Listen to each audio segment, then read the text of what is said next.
Hello বন্ধুরা, তোমাদের প্রত্যেককে স্বাগত জানাই আমার ইউটিউব চ্যানেলে। তো আজকে আমি তোমাদের সাথে এই ভিডিওতে আলোচনা করব জীবন বিজ্ঞান থেকে টপ 30টি জিকে প্রশ্ন উত্তর নিয়ে। তো তোমরা ভিডিওটিকে শেষ পর্যন্ত দেখবে। তো চলো ভিডিওটি শুরু করছি। প্রথম প্রশ্ন, কোন উপখাতটি মানুষের রক্তচাপ কমানোর জন্য ব্যবহৃত হয়? তো মানুষের রক্তচাপ কমানোর জন্য ব্যবহৃত হয় রেসারপিন। পরের প্রশ্ন, অ্যামিবার গমন অঙ্গের নাম কি? তো অ্যামিবার গমন অঙ্গের নাম হলো ক্ষণপথ। পরের প্রশ্ন, মহাকাশে খাদ্য উৎপন্ন করতে পারে এমন একটি উদ্ভিদের নাম কি? তো মহাকাশে খাদ্য উৎপন্ন করতে পারে এমন একটি উদ্ভিদের নাম হলো ক্লোরেলা। পরের প্রশ্ন, রাতকানা রোগ কোন ভিটামিনের অভাবে হয়? তো দেখো, রাতকানা রোগ ভিটামিন এ এর অভাবে হয়। পরের প্রশ্ন, কোন প্রাণী নিজের খাদ্য নিজেই প্রস্তুত করতে পারে? তো সঠিক উত্তর হবে ইউগ্লিনা। পরের প্রশ্ন, সবচেয়ে সরল প্রোটিনের নাম কি? তো সবচেয়ে সরল প্রোটিনের নাম হলো গ্লাইসিন। পরের প্রশ্ন, কোন প্রাণীর রক্ত বর্ণহীন? তো বর্ণহীন রক্ত হলো আরশোলার। পরের প্রশ্ন, রক্ত জমাট বাঁধতে সাহায্য করে কোন ভিটামিন? তো দেখো, রক্ত জমাট বাঁধতে সাহায্য করে ভিটামিন কে। পরের প্রশ্ন, স্পর্শ করলে লজ্জাপতির পাতাগুলি ভাঁজ হয়ে যায়, এটি কী ধরনের চলন? তো স্পর্শ করলে লজ্জাপতির পাতাগুলি ভাঁজ হয়ে যায়, এটি হলো সিসমোনাস্টিক চলন। পরের প্রশ্ন, আরশোলার চলন অঙ্গ কী কী? তো আরশোলার চলন অঙ্গ হলো পা ও ডানা। পরের প্রশ্ন, বৃক্কের গঠনগত ও কার্যগত এককের নাম কি? তো বৃক্কের গঠনগত ও কার্যগত এককের নাম হলো নেফ্রন। পরের প্রশ্ন, স্নায়ুতন্ত্রের একক কি? তো স্নায়ুতন্ত্রের একক হলো নিউরন। পরের প্রশ্ন, মানুষের মস্তিষ্কের সবচেয়ে বড় অংশটির নাম কি? তো মানুষের মস্তিষ্কের সবচেয়ে বড় অংশটির নাম হলো সেরিব্রাম।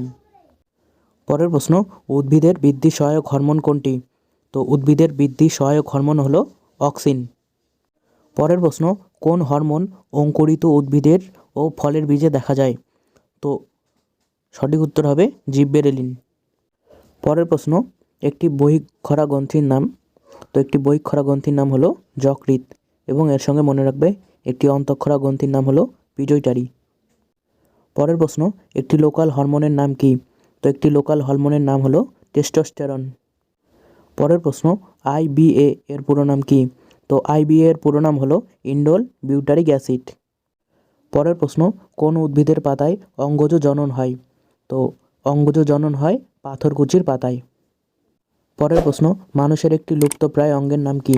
তো মানুষের একটি লুপ্তপ্রায় অঙ্গের নাম হলো অ্যাপেন্ডিক্স। পরের প্রশ্ন, একটি জীবন্ত জীবাশ্মের নাম করো। তো একটি জীবন্ত জীবাশ্মের উদাহরণ হলো নিমুলাস।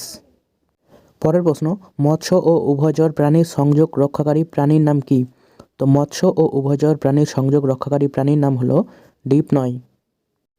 পরের প্রশ্ন, পায়রার দেহে বায়ুথলি সংখ্যা কত? তো পায়রার দেহে বায়ুথলি সংখ্যা হলো 9টি। পরের প্রশ্ন, একটি উপকারী ভাইরাসের নাম কি? তো একটি উপকারী ভাইরাসের নাম হলো ব্যাকটেরিওফাজ। পরের প্রশ্ন, ম্যালেরিয়া রোগের জীবাণু আবিষ্কার করেন কোন বিজ্ঞানী? তো দেখো, ম্যালেরিয়া রোগের জীবাণু আবিষ্কার করেন রোনাল্ডো রস। পরের প্রশ্ন, জলে ভাসমান অতি ক্ষুদ্র উদ্ভিদকে কি বলে? তো জলে ভাসমান অতি ক্ষুদ্র উদ্ভিদকে ফাইটোপ্ল্যাঙ্কটন বলে। পরের প্রশ্ন, কোন পদ্ধতিতে পরিবেশে কার্বন ডাই অক্সাইড কমে? তো পরিবেশে কার্বন ডাই অক্সাইড কমে সালোক সংশ্লেষ এর মাধ্যমে। পরের প্রশ্ন, ভারতের একটি লুপ্তপ্রায় প্রাণীর নাম কি? তো ভারতের একটি লুপ্তপ্রায় প্রাণীর নাম হলো গোলাপি মাথার হাঁস। তো গোলাপি মাথার হাঁস হলো ভারতের একটি লুপ্তপ্রায় প্রাণী। পরের প্রশ্ন, মানুষের দেহ কোষের ক্রোমোজোম সংখ্যা কত?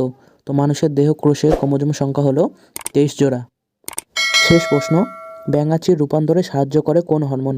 তো দেখো, ব্যাঙাচির সাহায্যে রূপান্তর করে থাইরক্সিন।